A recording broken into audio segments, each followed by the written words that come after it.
Hello. Today we're going to start with the very basics. We're going to open up Revit 2018, double click. As it opens up, be patient. For that reason, come to the class early, 5 to 10 minutes.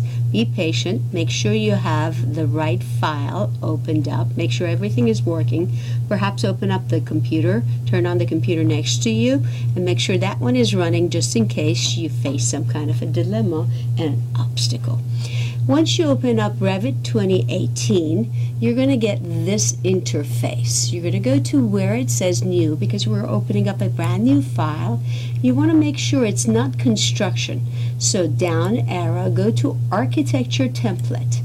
You then make sure it's a create new project, not a project template. Say OK, and it will launch a brand new project, not a project template, and it will have two interfaces.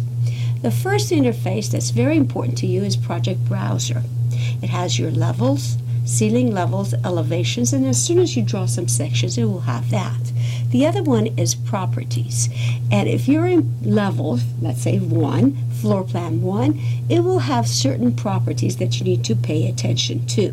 So the bars that you want to pay attention is this gray bar on the top, the semi-lighter, semi-gray bar on the top right below it, and this bar down below. If you accidentally close this and that interface, you want to go to View along the gray area. You get to the right user interface, open it up, Project Browser, make sure it's checked, it's this one. Make sure Property is checked, it's that one. Then you can locate it wherever it's comfortable for you. I usually like it over here. Depending on your space, you can actually plug it wherever you like and make it work for you. This is the very basic that you need. If you do not open these browsers properly, if you're not into architecture template, you may have a different toolbar and different dialog box, and you may get into trouble. Have a nice one.